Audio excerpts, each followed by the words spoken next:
Hey everyone, Mr. Sujano here. In this video we're talking about the Wii U, N64, Steam Deck, and more. Let's get started.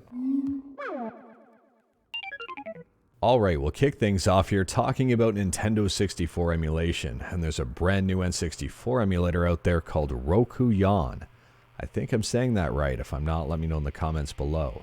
The developer of this emulator is the exact same person behind the Nintendo DS emulator called Nudes. Now, I find the existence of rokuyon very interesting, but in a very good way. The developer says the whole purpose behind this emulator is to simply learn about N64 hardware so they can make homebrew.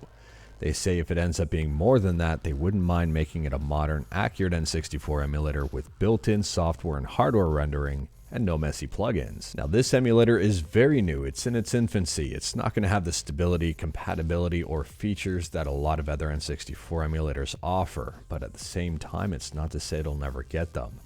It just came out, it's still in its extremely early stages, but they say it should be plug and play with any NTSC ROM in its big endian format.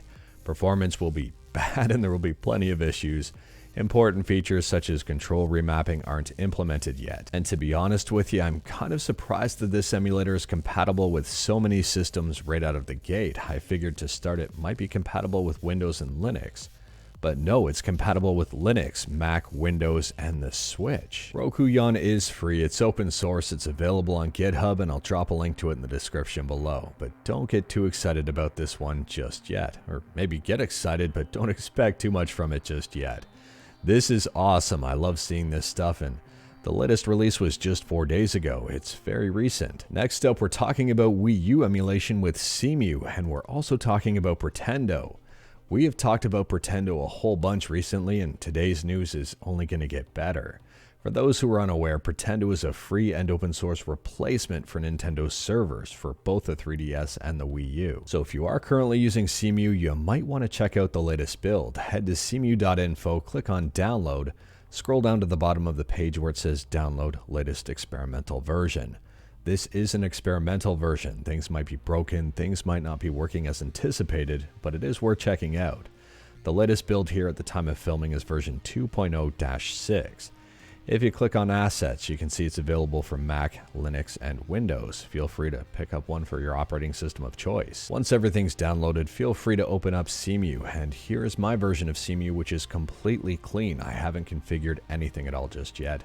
If you click on Options, then click on General Settings, under Account, you can see a new radio button here called Pretendo. However, it's worth pointing out that there's more steps than just this. Unfortunately, it's not just this easy to get up and going with Pretendo. Fortunately though, Pretendo does kind of have you covered. They've got a guide on their website, and I'll drop a link to it in the description below. It's pretty simple, it's pretty straightforward, and they've also got a Discord if you need even more help, and I'll drop a link to that in the description below. Overall, Pretendo still has a ways to go, but it's very active in terms of development, and I think Pretendo is going to change up Wii U emulation as we know it. And speaking about changing up emulation as we know it, next up we're talking about PlayStation Vita emulation on Android with Vita 3K, and I've got another update for you. Mac2 is doing absolutely amazing work. They've got Persona 4 Dancing All Night up and running, and here are the screenshots to prove it. No video footage at this time, but at the same time these screenshots are good enough. In addition to that, apparently Shovel Knight is up and running great. Mac2's doing awesome work, and it's great to see Mark and Bylaws from Skyline to help out if needed. It's nice to see everybody come together to try to see this to success. And on a side note here, I've been asked this one a whole bunch. No, there is no official Vita 3K Android emulator for download just yet.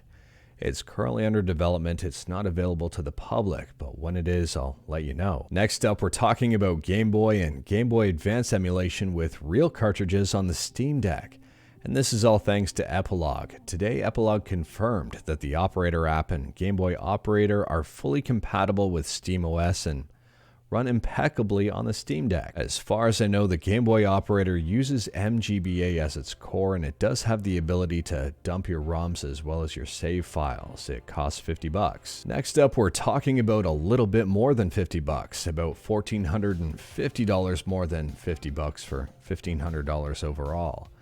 Facebook, or Meta, has unveiled the brand new MetaQuest Pro, and it's not cheap. This brand new VR headset is coming out on October 25th, and it's powered by the Qualcomm Snapdragon XR2 Plus.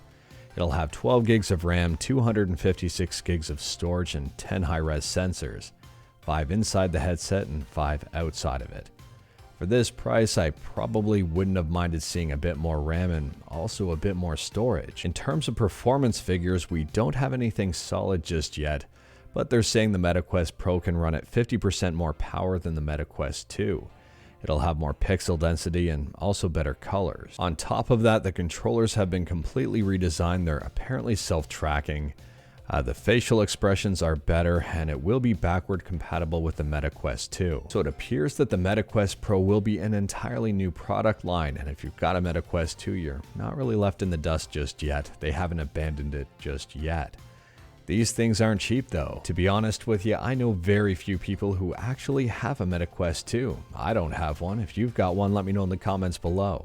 And let me know your thoughts about the MetaQuest Pro. I think I'm the most interested in the chip that's in it, that new Snapdragon. Last up, and this is a quick one, if you're a member of DoomWorld, they have been hacked and your passwords might be compromised. So if you've got a DoomWorld account, make sure to change your password. And at this point in time, it appears that 34.4 thousand users were affected, so quite a bit. So to end things on a more positive note, let's do another lifetime license giveaway from Launchbox, and this will be either for a Windows or Android lifetime license, completely the winner's choice.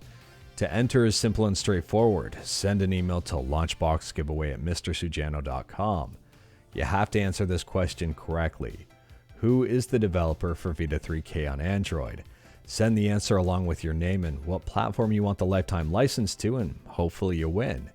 I'll be looking at emails for the next 24 hours at that address and choosing someone at random. But anyways, that is all I've got for you in this one. Straight to the point, all stuff and no fluff.